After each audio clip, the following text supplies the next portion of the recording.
to the people. Okay. Tell them it's mimosa morning.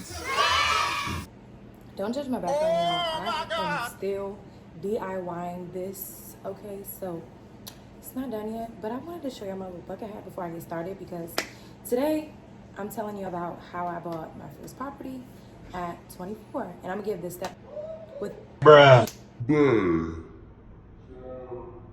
in the video too, so then they know you was trying to Mess up my video.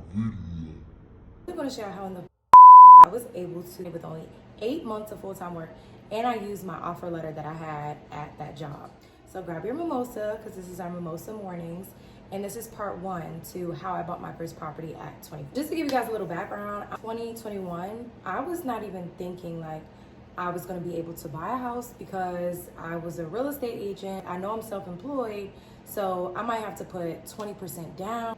I contacted my lender. So that was my very first thing that I did. I contacted my lender and I was like, look, I have a full-time job now. So I got a full-time job so that I could eventually qualify. I'm thinking I would have to be there for 2 years. A few moments later. My lender let me know I could use my self-employed income, which is my real estate income, okay? I was also able to submit my offer letter, which shows how much money I make in a year. So the first step I did was I talked to my lender, I assessed my financial profile, and I was able to get pre-approved with my offer letter and my self-employed income while being in college for the previous 2 years because I had graduated in 2020. So at the point where I found my lender, I have my realtor.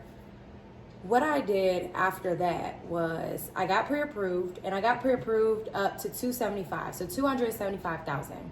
I knew that I didn't want my monthly mortgage to be higher than $1,800. So I know that even though I was pre-approved for $275,000, I didn't want to use that entire amount. I didn't want my monthly mortgage payment to be higher than $1,800.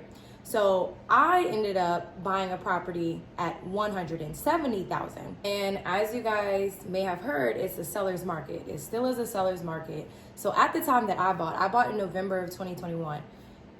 People were paying $5,000 over the appraised value, which $10,000 or $15,000 over. I was not trying to compete with, people that were doing that. Let me get strategic about this. I was like, okay, let me take my emotions out of it. Let me get logical. So what I did was I looked up properties that may have needed a couple of, updates or needed some minor renovations.